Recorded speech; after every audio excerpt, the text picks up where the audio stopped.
May the peace of the Lord be with you. I pray that you will be filled with God's grace and blessings by listening and reading the Bible every day. I am Pastor Jongseon Choi. We are listening and reading the Bible according to the reading plan proposed by the Revised Common Lectionary. This year's reading plan is by year C. Today is March the 14th, Monday after second Sunday in Lent. Today's readings are from the Gospel of Luke, chapter 13, verses 31 to 35, from the Old Testament, Exodus chapter 33, verses 1 to 6, and from the Epistle to Romans, chapter 4, verses 1 to 12.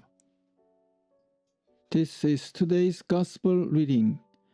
At that time, some Pharisees came to Jesus and said to him, "Leave this place and go somewhere else. Herod wants to kill you."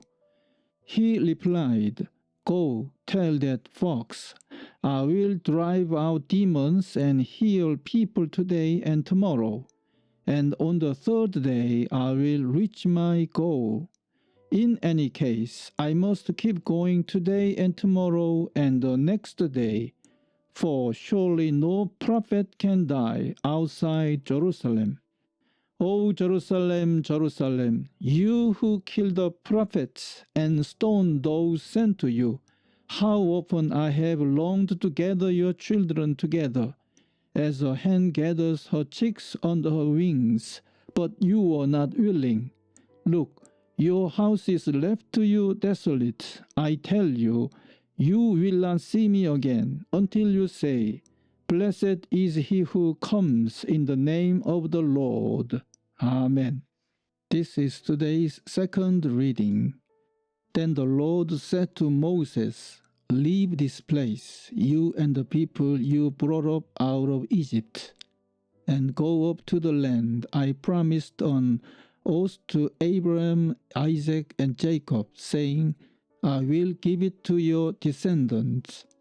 I will send an angel before you and drive out the Canaanites, Amorites, Hittites, Perizzites, Hivites, and Jebusites. Go up to the land flowing with milk and honey. But I will not go with you, because you are a stiff-necked people, and I might destroy you on the way." When the people heard these distressing words, they began to mourn, and no one put on any ornaments. For the Lord had said to Moses, "Tell the Israelites, you are a stiff-necked people. If I were to go with you even for a moment, I might destroy you. Now take off your ornaments, and I will decide what to do with you." So the Israelites stripped off their ornaments at Mount Horeb. Amen. This is today's third reading. What then shall we say that Abraham, our forefather, discovered in this matter? If in fact Abraham was justified by works, he had something to boast about, but not before God. What does the scripture say? Abraham believed God, and it was credited to him as righteousness. Now, when a man works, his wages are not credited to him as a gift, but as an obligation. However, to the man who does not work but trusts God, who justifies the wicked, his faith is credited as righteousness. David says the same thing when he speaks of the blessedness of the man to whom God credits righteousness apart from works. Blessed are they whose transgressions are forgiven, whose sins are covered.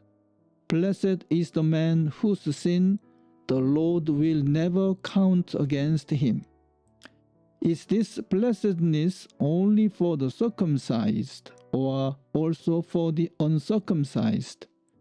We have been saying that Abraham's faith was credited to him as righteousness. Under what circumstances was it credited? Was it after he was circumcised or before? It was not after, but before.